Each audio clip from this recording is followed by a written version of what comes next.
recording, so looks good. Okay. So this isn't really going to be so structured as a typical interview. We're more just trying to see like how do you plan your dream, what's your dream, like just what are all your thoughts as you go about your work. Okay. I feel like ideally we would have done some magic show, but then that'd be very disruptive. So we're just going to ask you after your magic show. Okay. Well, so how do you would like to start like on a daily sort of plan, or I don't how do you want to start? So, do you have any specific procedure that you usually do every single time before a magic show or during the magic show? Like, something very in-depth, step-by-step, anything like that?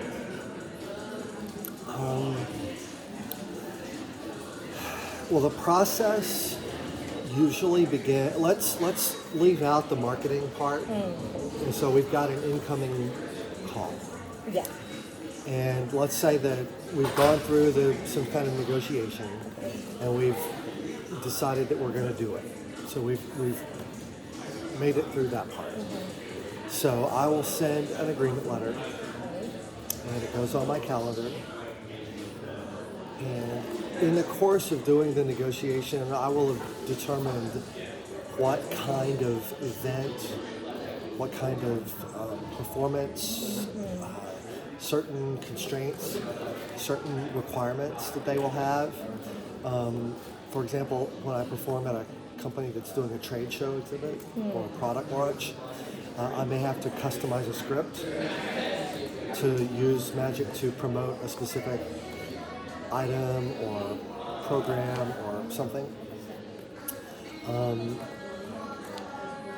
In another setting, I may just be doing fairly standard sort of my show. This is just for entertainment. So I'll determine that'll sort of drive the content of what's the tricks and material that I'm going to do in that show. As I plan out the show,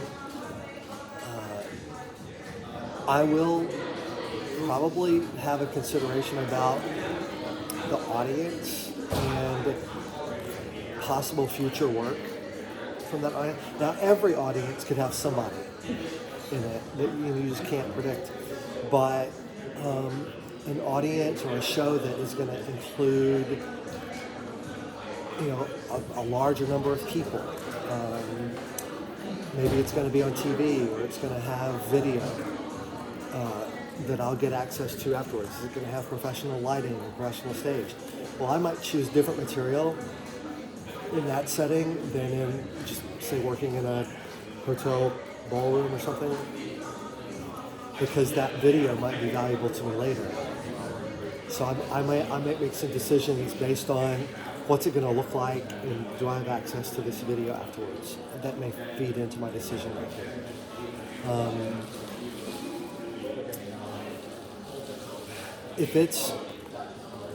And every show is valuable. Some shows are critical. You can't screw up. It's going to be on TV, live, or something like that. Then I'll choose material that I know is foolproof. There's not going to be a mechanical breakdown. There's no electronic signals that are going to be, beating frequency or something like that. I really don't use electronic equipment anyway, but some people do. I'm going to choose things that I can completely control. I'm not going to take any risks in some shows. Then I'll plan out the show, and then theatrically, I'll want the show to have opening, middle, and close. And what are the pieces of my opening sequence? What are the pieces of my closing sequence? How long is the middle?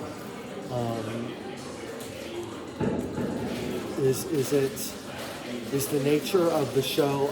When I do a show, I performed in the Atlanta Fringe Festival. The Fringe Festival, the Atlanta Fringe Festival, it's a theater festival.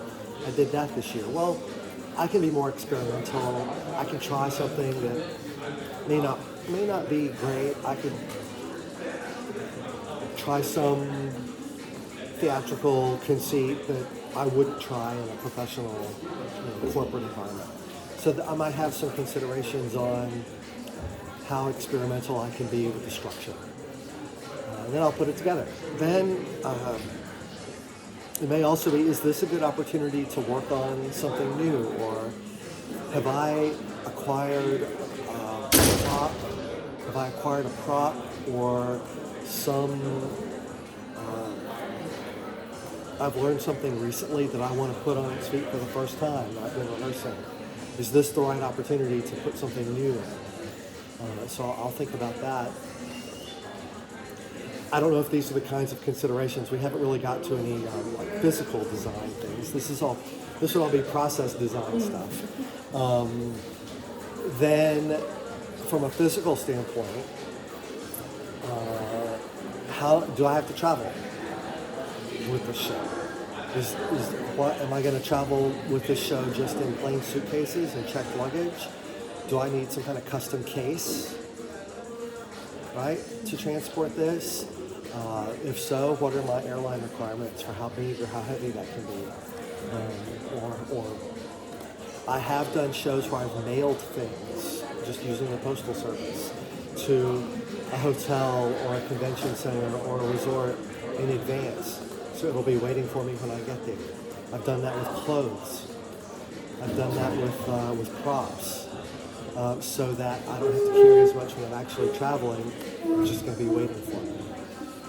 So there may be some physical considerations in what I can use and how I'm going to ship it. In performance,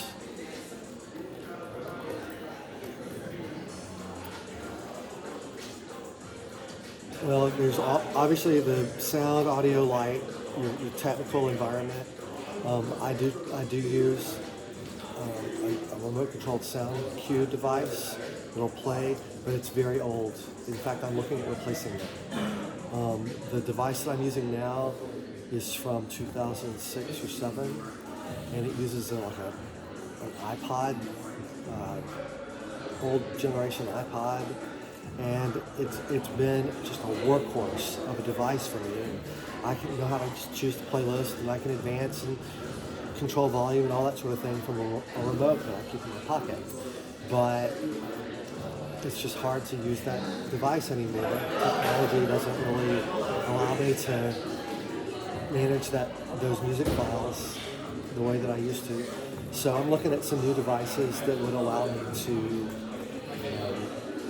control my music. I don't have my own lighting. Some people have their own lighting. I've found it kind of just extra stuff to carry.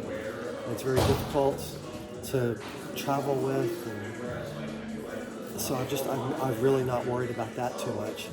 I do have my own mic in certain circumstances, but when I travel, a lot of times I'll just use what they have, and I'll provide them with some technical requirements of what kind of microphones I like to use.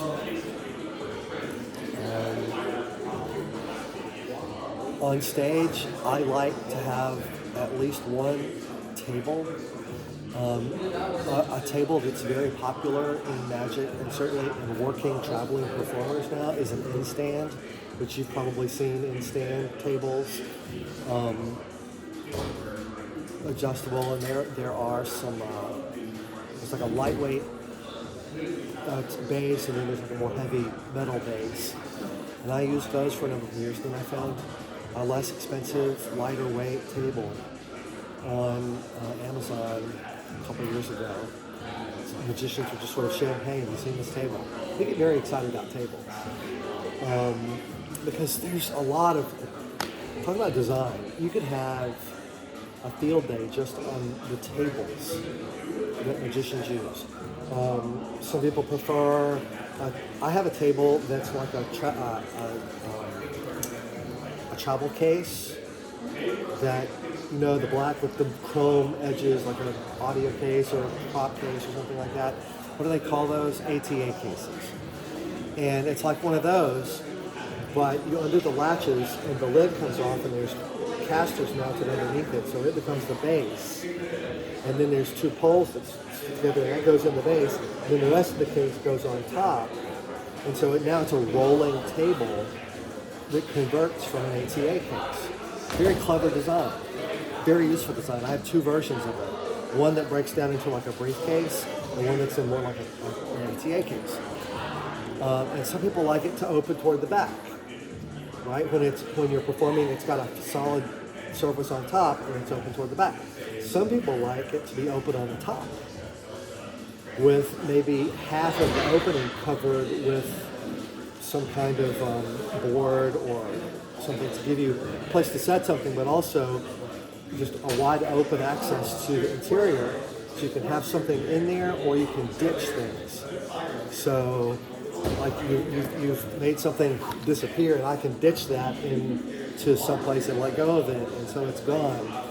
And that just can become like a receptacle for things that you have to get rid of. So people like tables that maybe open toward the back but have a shelf, so you can have different levels of things preset.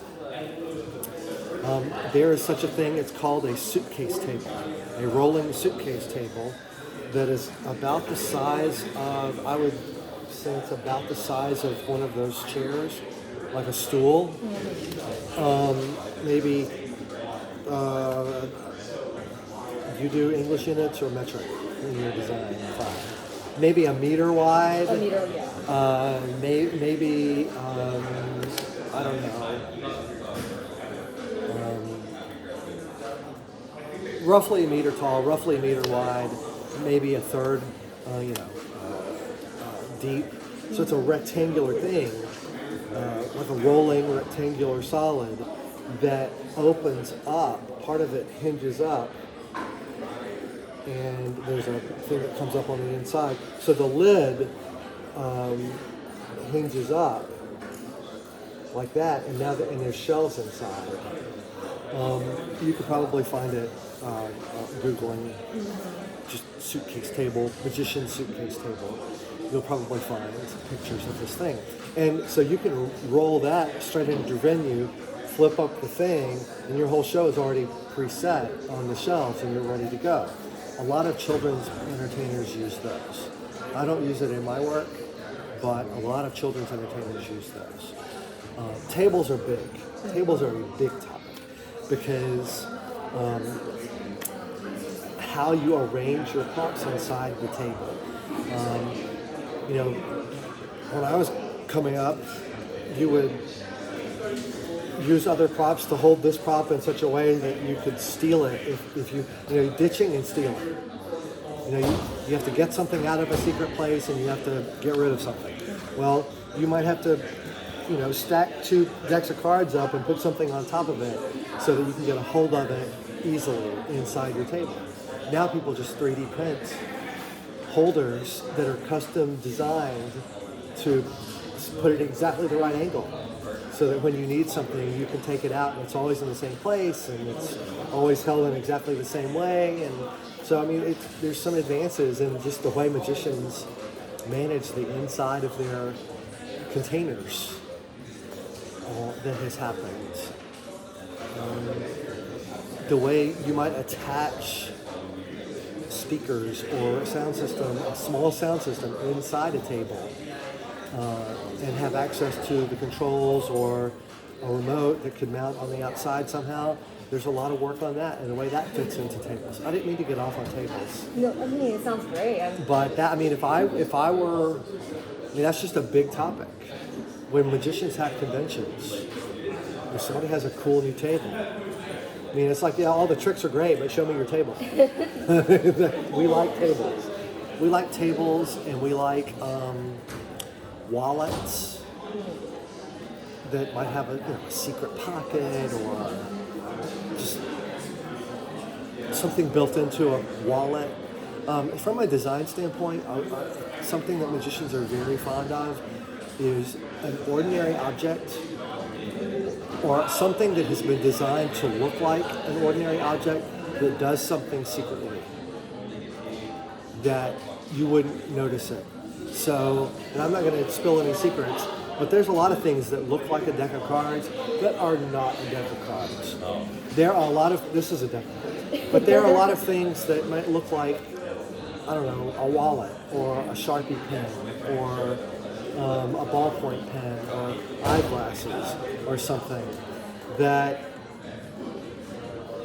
in normal life you would just say, oh, that's, but there's other stuff happening because there's been some design work put into, it's like James Bond, man. There's like a secret function that this thing has under certain circumstances, under the right conditions or need or in your show, that it looks like this, and maybe it is that. Maybe it works like that too, but it also does this other thing. Yes. So, I guess it's kind of going back on how with your critical shows you don't like things that are controlled. Does that also mean most of these props that look like things but aren't actually those things are mostly mechanical systems, or? Some of them are mechanical. Some of them are software based. There are apps that look like apps that are not the apps you think they are. And I don't think I'm giving anything away. I think that's pretty well understood. There's been enough stuff on Instagram and TikTok and YouTube that people are aware, oh yeah, there's secret apps that they have. I mean, I have apps that control music and apps that do stuff, but I try to, because of that stuff, I tend to avoid magic with apps. The only magic that uses a phone that I use uses like the actual camera app on somebody else's phone.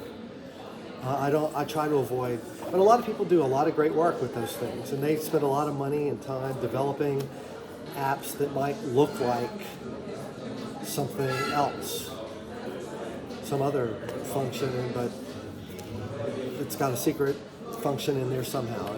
I'm not going to elaborate, but there are. So there's physical objects, there's software objects.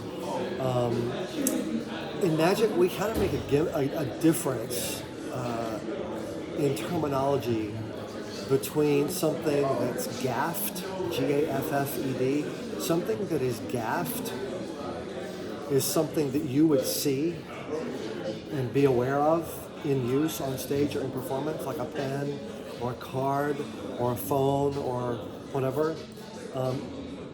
And a gimmick, a G-I-M-M-I-C-K, gimmick, is something that has a function but it's never seen. It's just never in view, but we have it. Something that makes a spark, or something that holds some water, or something that, hold on, I can't take that. So a gimmick is unseen. A gaff is unperceived, but it is part of something that is seen to be happening. So you could have a gaffed table, or a gaffed chair, or a gaffed computer, or a gaffed deck of cards.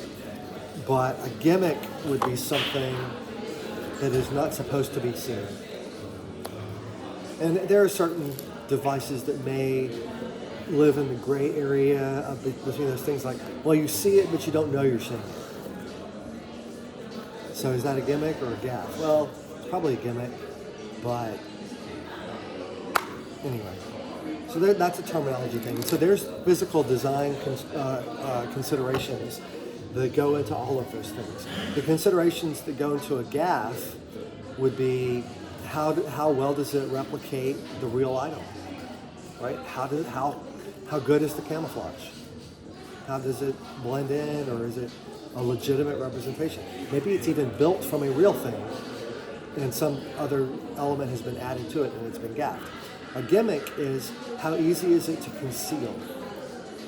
How can we make it smaller, or in a shape that is easier to manipulate, or hide on your person somewhere so that no one would ever suspect that it was even there.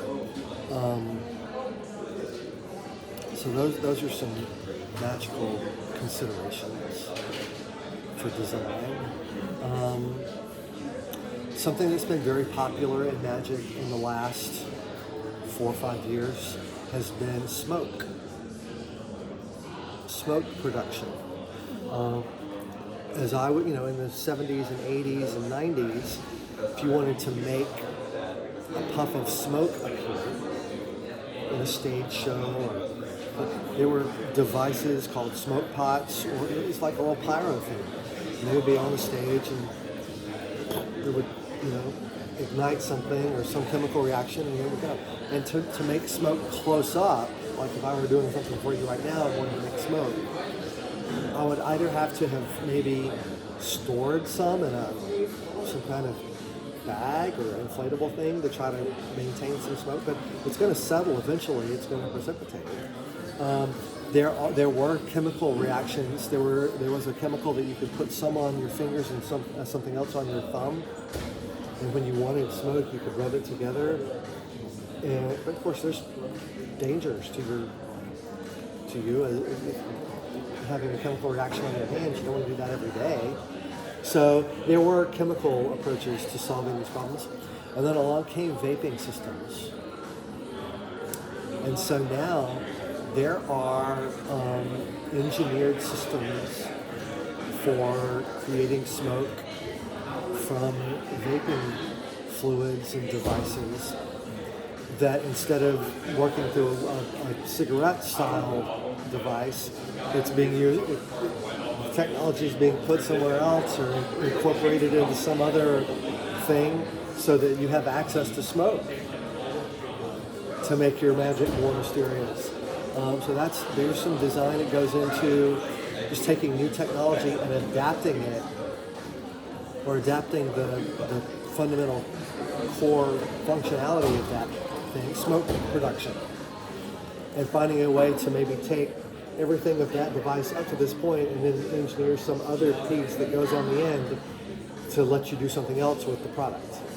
And so there's a lot of work. Magicians tinker. Magicians tinker with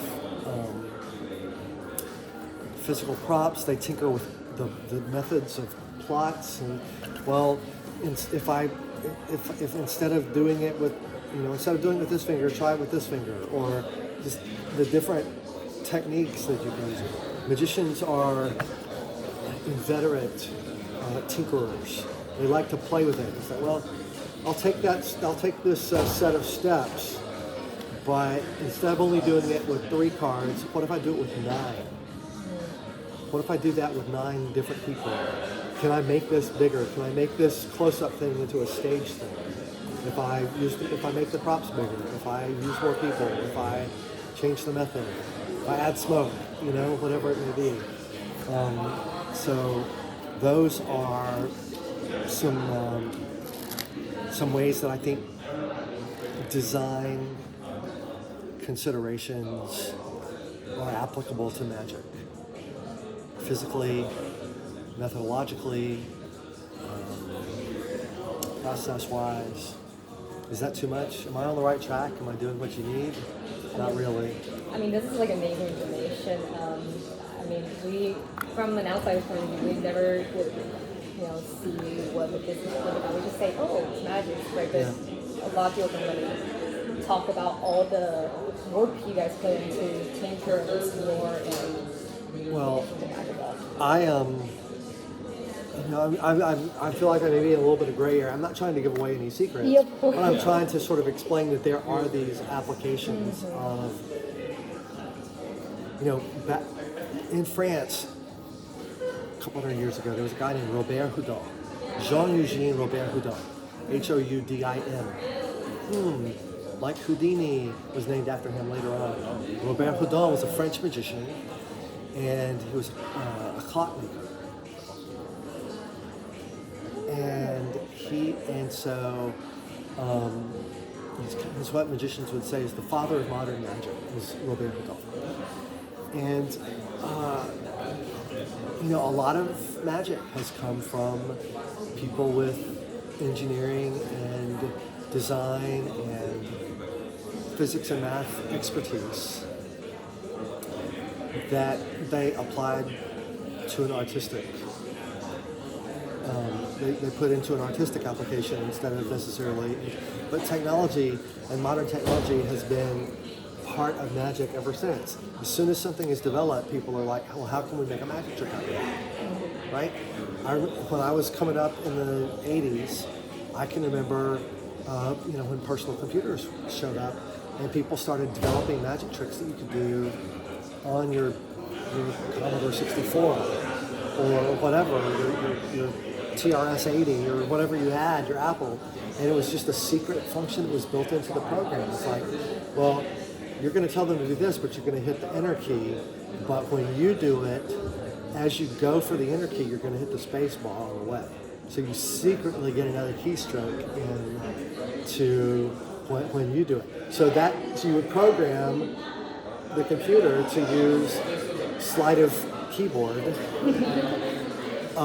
to let the computer behave differently when you did it than when.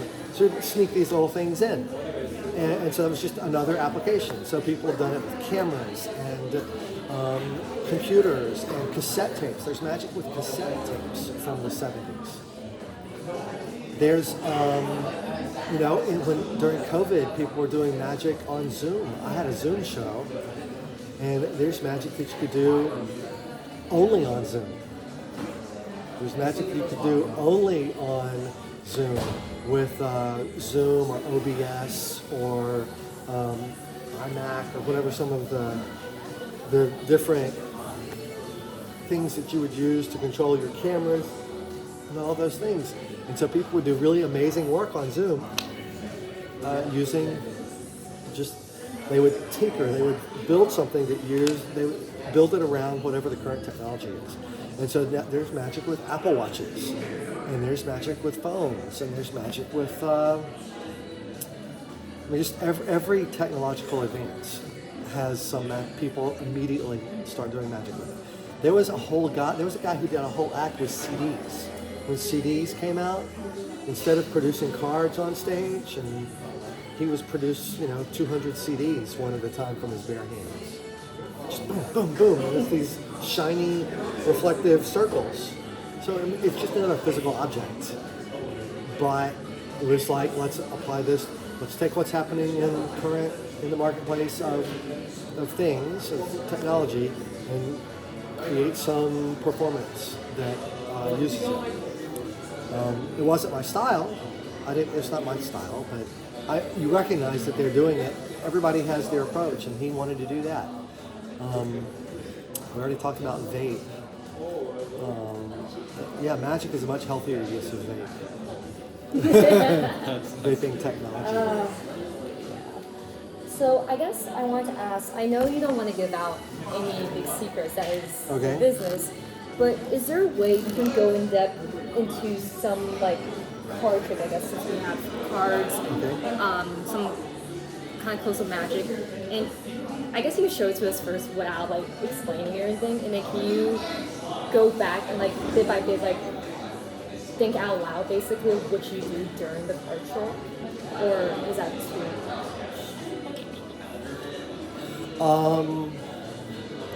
I would have to probably choose something that.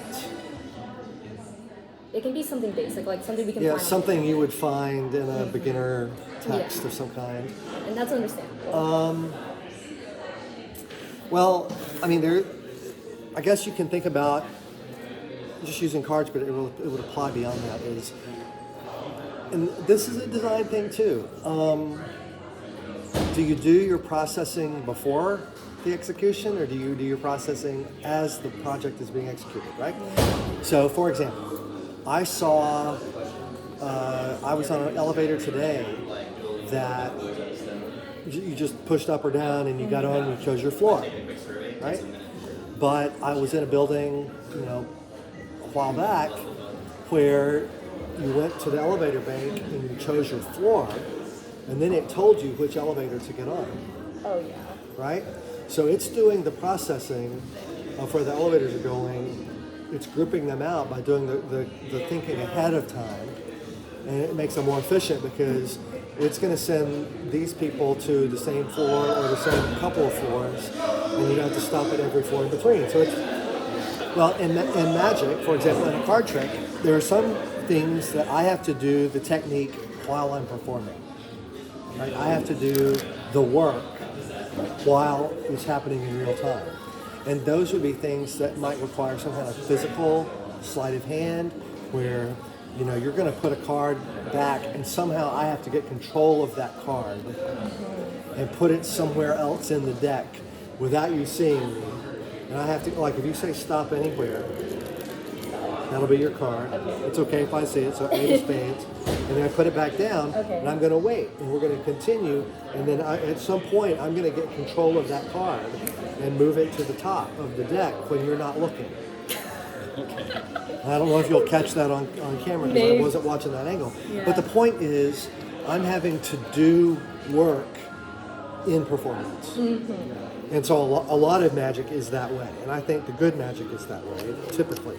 But there's other kind of magic where you do the work ahead of time. Mm-hmm. So you've got some kind of setup, or you've got a gimmick or some kind of set of gimmicks or some kind of process prearranged so that when it kicks off, it does it for you. Mm-hmm. A lot of apparatus magic works on this principle. There's something with a spring or a trap door that's just ready to go, and it's going to do the work for me because I've already engineered this solution, and now all I have to do is activate it.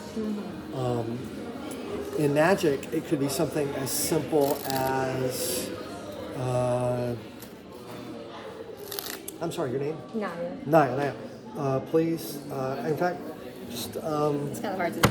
Okay. you won't see it on, well, And I'll it's hold it up. Okay. Just take a card. Okay.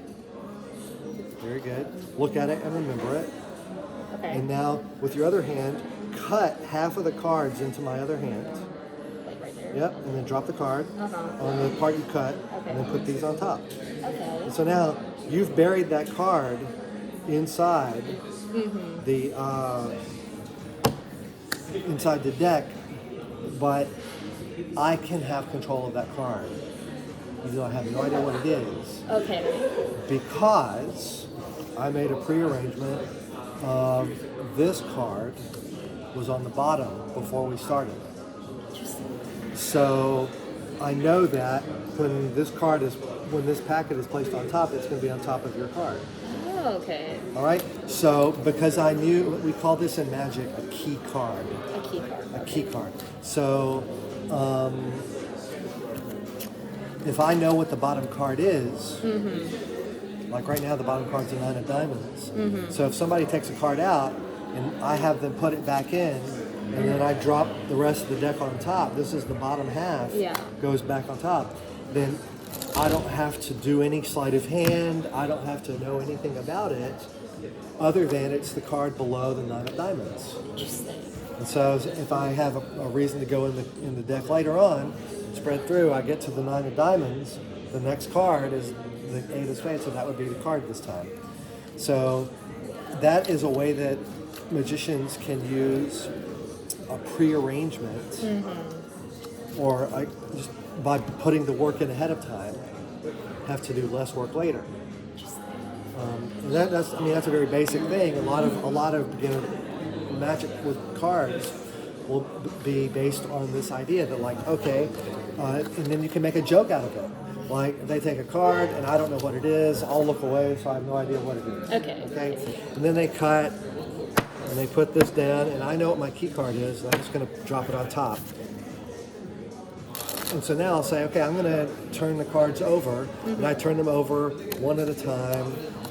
And as I keep going, as it goes by, I'm going to look for my key card. Oh, and there it is. So now I know the next card that's going to come off is going to be their card. Yeah. But I keep going. So I know that's the card, but I keep going, doing this. And then I stop, then I act, and I say, okay, I'll bet you that the next card I turn over will be your card. Okay. Okay, now that's a verbal con. Because when I say that, you think I'm going to turn over this card. And I'll say, yeah, what do you bet me? I'll bet you a strawberry milkshake at Chick-fil-A that the next card I turn over will be your card. And they'll say yes, and they think they've won. And then I'll go down to the card that I just turned, that I knew was theirs, and I'll turn it over. And the next card I turned over was your card. And so I win. right? Do you understand? So it's a con. You think I've set you up because I already know this is your card, but I've said the next card I turn over will be your card. I didn't say it was this one. I just was holding it. The next card I turn over will be your card. Want to bet? And they're like, yeah, because they think you blew it. They call the magician in trouble. They think they've got one over on me, and then I say, okay, the next card I'm turning over is that one, and then I win, and they have to buy me a milkshake. But the point of that is the secret is that the work was done ahead of time. Okay. The work was that I knew I had seen what the bottom card was. And so I have a key, so I've got a piece of information ahead of the game. It's a useful thing. If there are devices that allow you to get that information secretly, mirrors, right? Gamblers used to use a mirror that they would keep in their hands so that when they're dealing, they can look in their hand and see what the bottom card is. It's going to reflect that right off of their finger. So when they need to get that 9 of diamonds, they pretend to deal the top card, but they secretly deal the bottom card. And so that way, if they know that the card on the bottom is something they need or their partner needs, they could cheat and get it out of there to the partner that they wanted. So that would be a device that allows them to get that information in real time. Isn't that why in poker that you're not allowed to wear jewelry or anything? I don't really play poker. I don't gamble. I don't play in casinos. But people don't want you to wear jewelry, no rings, no. People have used the surface of their coffee. Right? Black coffee in a mug is a mirror. Oh. And so there's these sneaky applications of functions of regular objects that, magicians and people who use these techniques will be prone to leverage for their own purposes. So that you don't want to have an open drink on the table, because if I'm dealing and I lean that over your drink, I might be able to glimpse the bottom card in your coffee or my coffee. So there's rules about how you can deal and whether you use a shoe or you have to sail them on the surface of the table. You try not to flash, right? But anyway. It's all very interesting. Yeah. I'm not really in the gambling side of things. That's fair. But I'm aware of the history and how some of it fits into magic. I'm trying to think of other things that would be interesting to design. I mean, our purpose right now is more, instead of like thinking it in terms of designing, we just want to explore how magicians think and process. So we don't have to specifically go towards design. It's more of like, how do you guys think? We want to know how you guys think, what you guys do, what's the reasons why you do those things. So showing something like a card trick and telling us the process is very helpful to us. I will say, if I have to create a new piece, I don't consider myself one of the most sort of innovative inventors of brand new methods, but I know what I can do well. I'm an expert on me. I know what I think I know what I can present well. I know sort of the limits of my technical skills. I have a good eye for material that fits me, and I'm a good writer. And so I can use magic to communicate complex ideas. So my thought process is, if I have to do that, will be, do I know something already that I can use to illustrate this point? And so some of the things, if I have to communicate something, does it relate to a number, right? Is the company or is the topic involved? Does it mean that I need to talk about, it has 5 components? Well, if that's the case, what in my magic knowledge uses the number 5? 5 cards, 5 colored handkerchiefs, 5 bean bags, 5 poker chips, anything that uses the number 5. I may use the number as a starting point.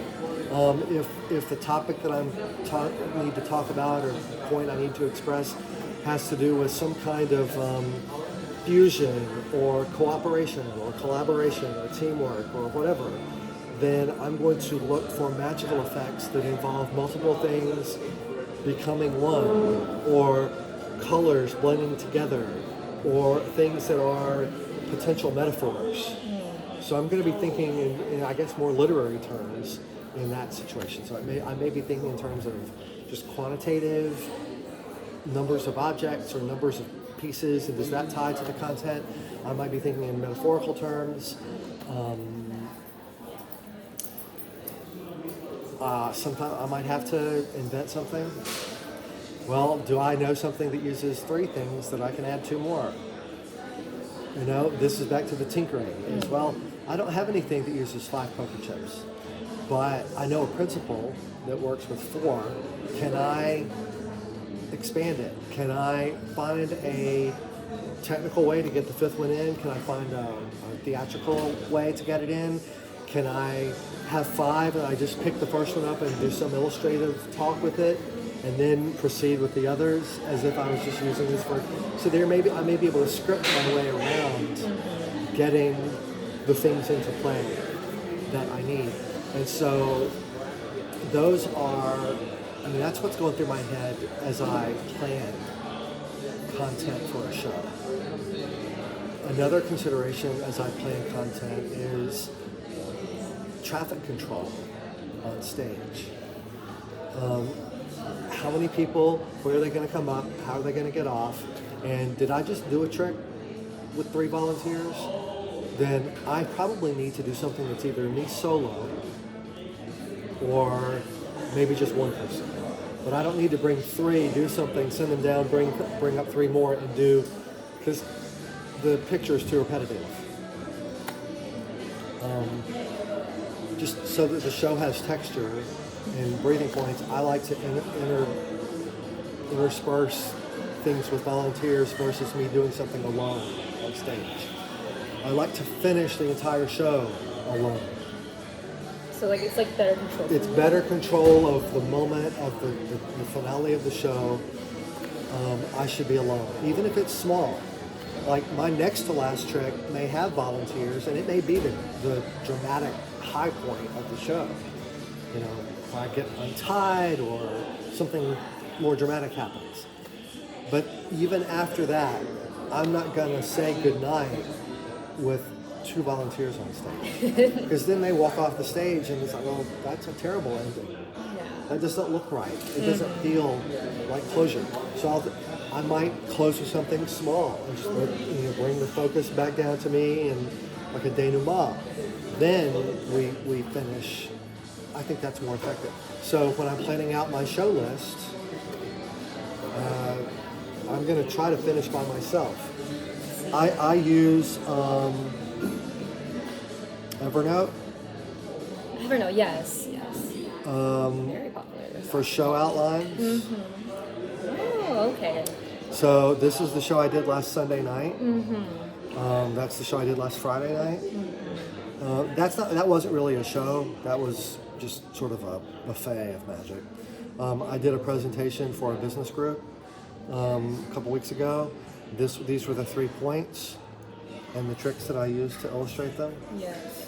And so this is pretty much my script. And this way I organize it here. And this way, if I go back to one of these groups later on, or if I do Atlanta Magic Night, the next time I perform on that show, I produce that show every month. But I have different talent.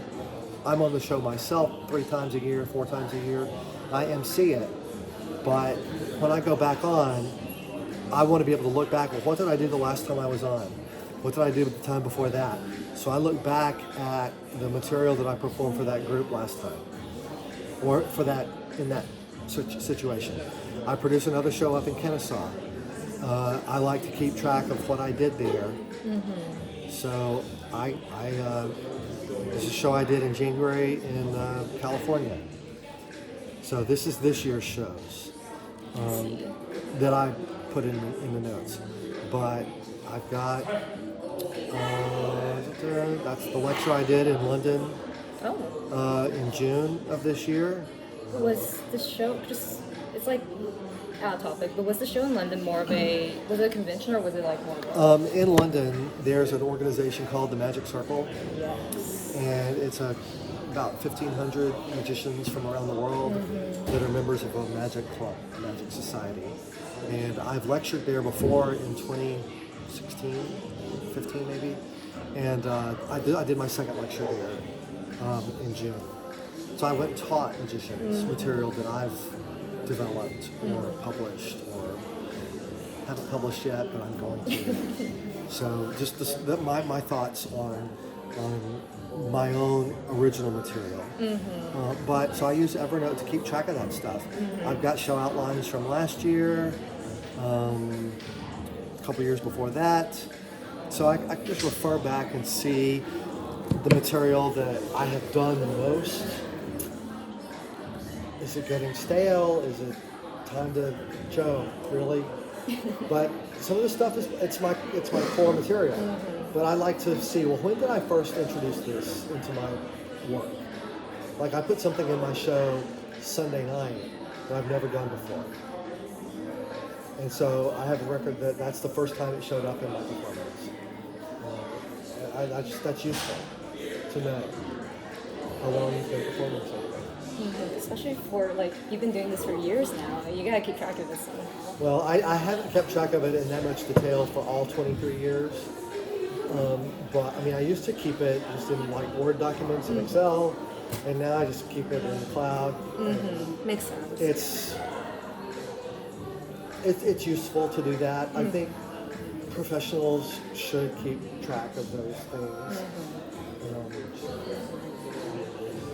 That's one of the. I think that's one thing that differentiates a professional from, an enthusiast, a hobbyist, is that we need to track.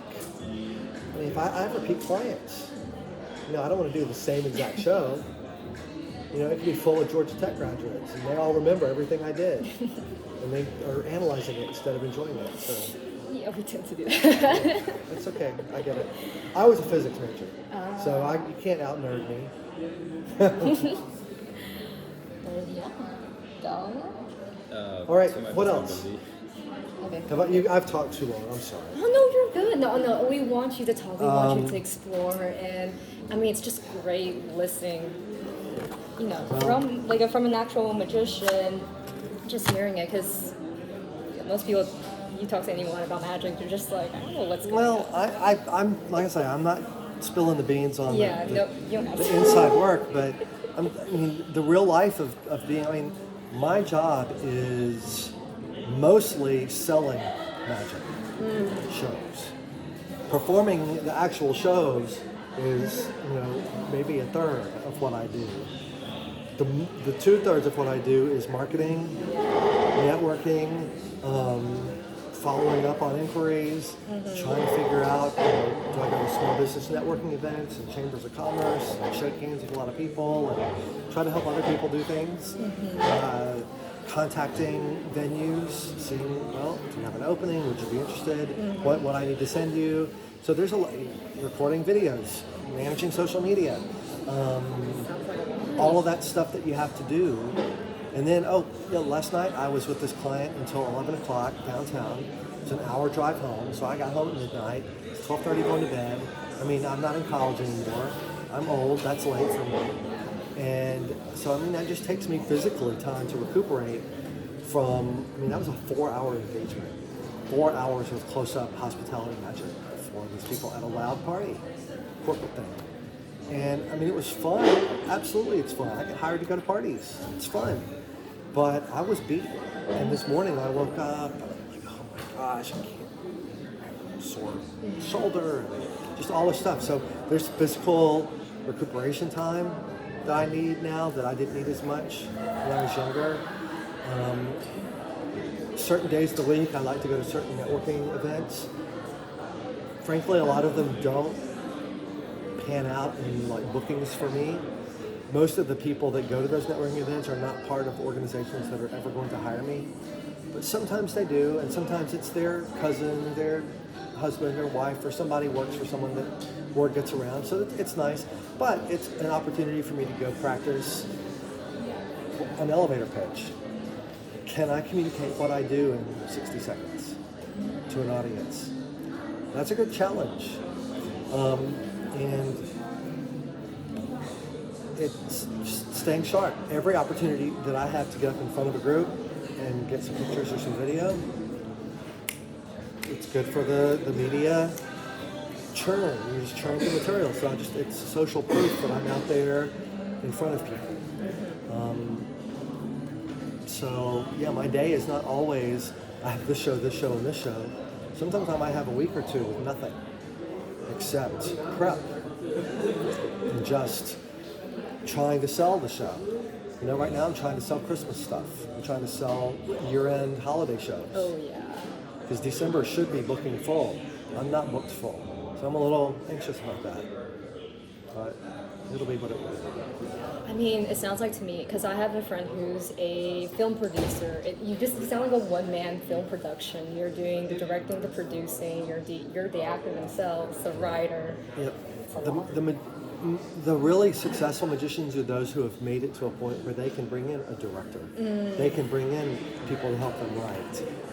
You know, magicians who have staff. But most of us working out in the real world,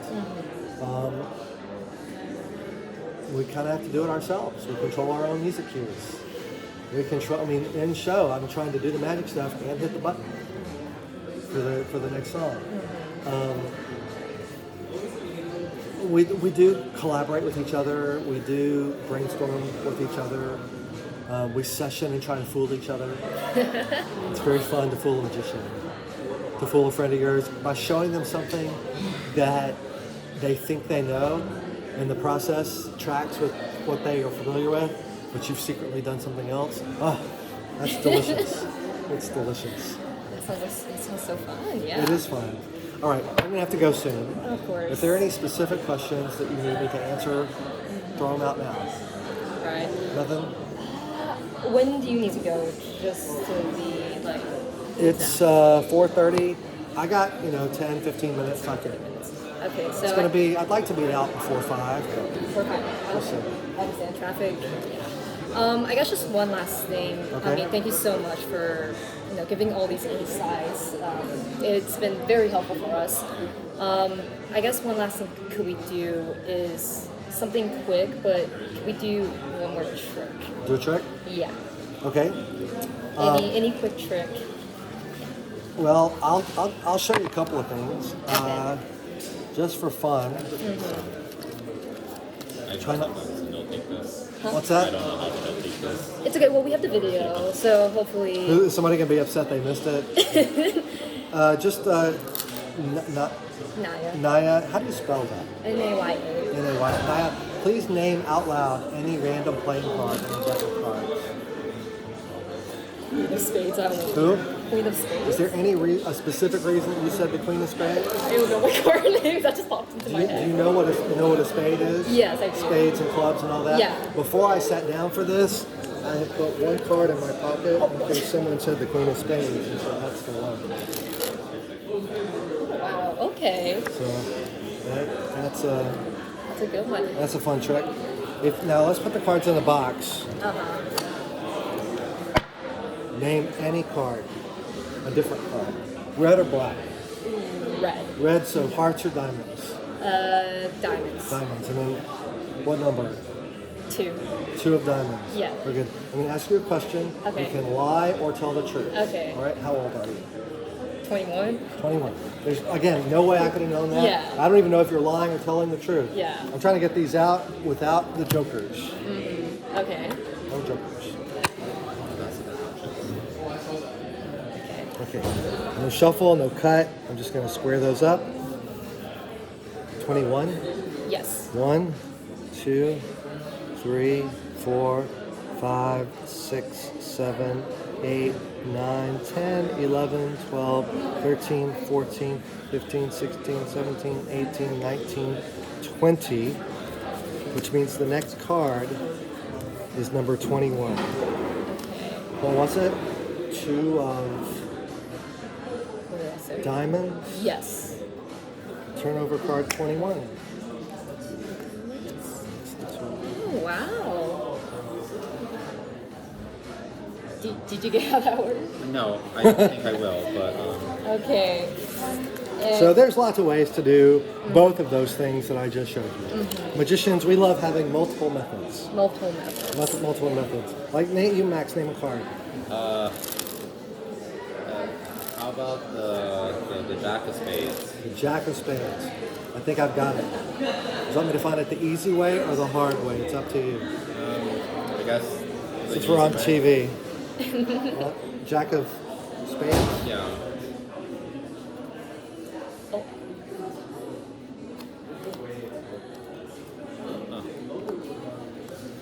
So okay. the sleight of hand. That is amazing. So that was really more juggling than sleight of hand because it was Oh. overt, right? That was Yeah. openly. I wasn't secret about that. You were secret. Sleight of hand would be if I was trying to do something you didn't see. Like I was hiding some kind of motion or action. This was just showing off. Nothing secret about that. So All right. I think that's it for us. I mean, thank you so much. Well, again. if you have any other questions, you know how to find me. Yeah. I can email or Zoom or whatever you like. And I'm kind of busy the rest of this week. Okay. Next week, early next week, I should have some free time if there's any follow-up. All right. Okay. Thank you so much again. Thank you. I will hit the road. Hopefully traffic's still Yeah. light. Good luck Well, with yeah, traffic. It's never